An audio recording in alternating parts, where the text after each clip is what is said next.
আমি আসলাম মাসি বাড়ি ঘুরতে। এখন মেশো খাসি মুরগি কাটতেছে। আমি তো কোনদিন দেখিনি খাসি মুরগি কি জিনিস। অনেক সুন্দর সেম বলে খাসির মতন তেল।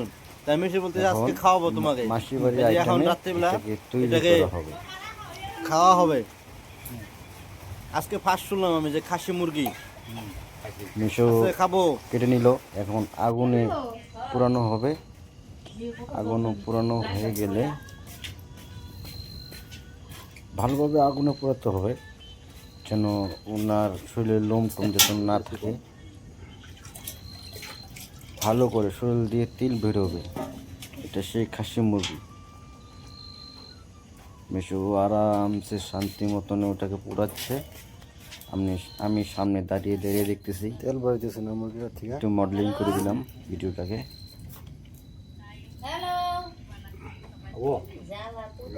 খুব সুন্দর করে করতে হবে।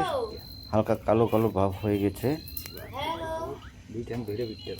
সেটাকে লবণ দিয়ে মাখা হচ্ছে নাকি পরিষ্কার যেন কালো ভাবটা শরীরে না থাকে। ভালো করে মিশিয়ে সেটাকে পরিষ্কার করে নিতে হবে। সুন্দর করে ঘষতে ঘষতে ঘষতে ঘষতে কালো ভাবটা আস্তে ধীরে চলে যাবে। মেশো বলতেছে আমার হাতে অনেক কালো, তেল ধুয়ে নিতে হবে ভালো করে, জল দিয়ে ধোয়া হইতেছে, লবণ দিয়ে নাকি, যেন কালো দাগগুলো না থাকে।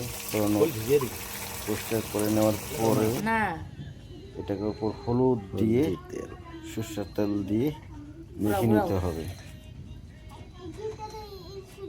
মাখার ভালো করে মাখতে হবে, ভালো করে সুন্দর যেরকম সরষের তেলে মালিশ করা হয় সেরকম মালিশ করতে হবে। শান্তি মতো মাখতে হবে হালকা তেল দিয়ে, সরষের তেল দিয়ে। না না না, আকাশটা বেশি একটা ভালো না। বৃষ্টি কখন চলে আসবে বোঝা যায় না। বন্ধুরা দেখতে থাকো। এই যে মেশো এখন কাটবে। দাওটায় অত ধান নেই।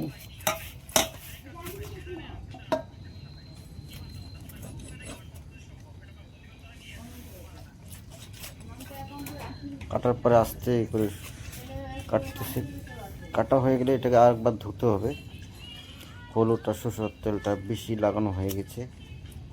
তারপরে আমাদের আইটেম শুরু, চিকেন কষা, খাসি চিকেন।